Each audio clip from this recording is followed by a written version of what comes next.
Hey YouTube, Awesome Writer here. Welcome to my review for the Abaranger 20th anniversary movie. So, I really like this movie a lot. You know, we just recently got two anniversary special movies, Hurricaneger and Abaranger, both series that I'm fond of. I mentioned in Hurricaneger how Hurricaneger was the first series that I fully finished watching outside of starting Sentai with Geki Ranger on the old HK subs. You know, it's not like a top tier favorite, but it's a fond one for me, and I did enjoy it special fine. I didn't think it was bad, a little bit disappointing, but man, was this one far and away better, at least for me. I personally really love Abaranger. It's in my top 5.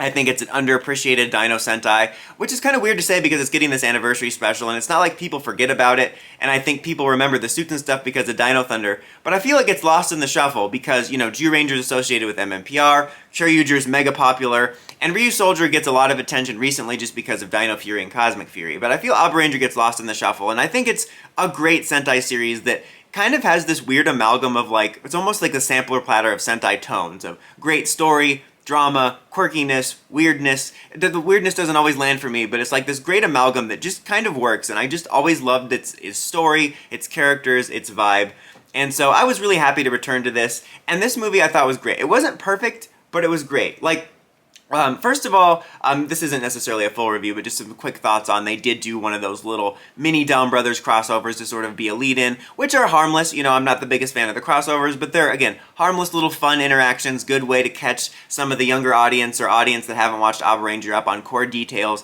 in case they want to watch this without watching Abaranger first.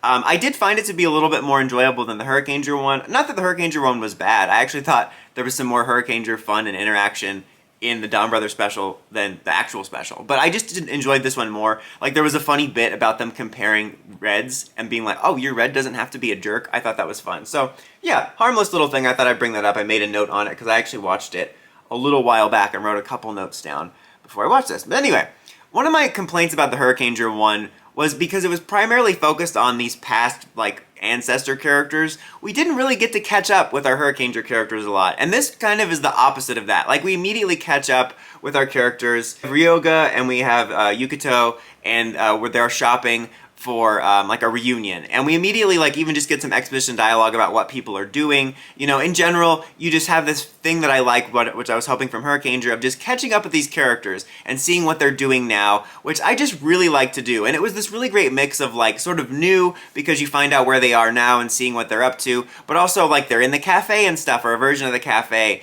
and it feels like you're in the series. Like, it doesn't feel exactly like the old series because, you know, it's a little bit new and time has passed, but of the Returns movies, this one made me feel the most synergy with the tone and everything about the series, and I really liked to do that. I thought that was neat, and just catching up with all the characters, and it was funny too because when we catch up with Asuka, he's like, because he was on Dino Earth, and he's like, oh, I have 8 kids, and then at some point they say like, oh, well, you got to be there for the 8th child or something, and I just kept thinking of Kari. I don't know why. That's not even in my notes. I just started thinking about that randomly, but I really like that. And the core premise is pretty simple. You have a couple different things going on. Is you effectively just have a leftover monster. It's oddly smaller in scale in terms of the villain premise. Like Hurricaneger's was like, oh, the secret wife of the main villain's trying to do all this stuff, but this was like, oh, it's just like a leftover monster that slipped through the cracks that's going to try to revive them. And then you also have this secondary story going on about this girl who's trying to cancel the Abarangers for like being too wild and that their tactics don't work nowadays, which is rather interesting. I think that was mainly meant to be the core story. I like that the monster story was pretty small. It made sense. It wasn't too weird or convoluted. It was able to do just what it needed to do, and it worked well. Like, he was even able to bring back Abare Killer, which I was worried about, and I think they did it kind of perfectly. They kind of just bring back a version of him temporarily, and, you know, he fights against the Rangers, so you can get some classic Abare Killer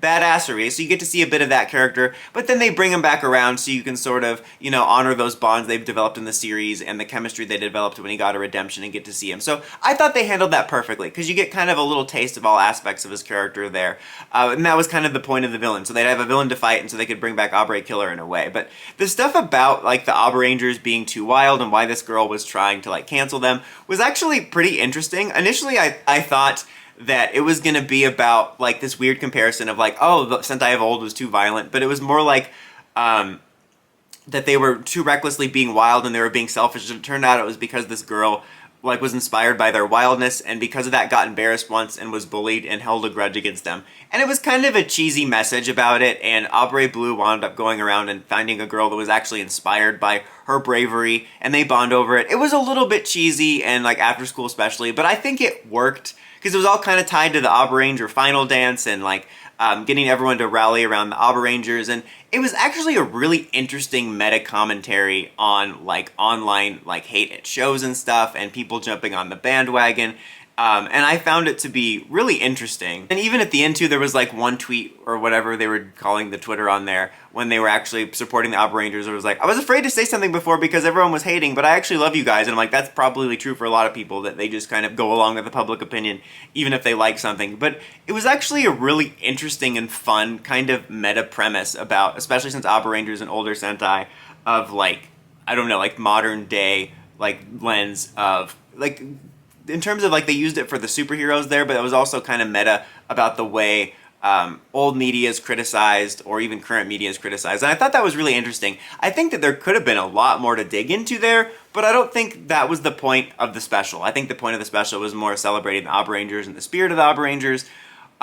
So I was slightly disappointed that that story wasn't dug into on a deeper level because I thought it was interesting. But again, I don't think that was the point of the special, but that's a type of story I wouldn't mind seeing in some sort of future Sentai or writer or whatever. I did find that to be quite interesting. Like this special also was just, it was just filled so much with the spirit of the series. Of like, you had these like kind of more emotional moments, you had some little bit of the mythology, there wasn't much mythology stuff as in the series, but then also some really strange moments, like at one point, they like pee in their suits and they're like, oh, the suits can absorb it because of like the energy it has. And that's just such a weird, like a good example of a weird off-the-wall Abaranger moment in here. And like I said, the series is kind of just this amalgam of all the different tones Sentai has, and this movie really represented that.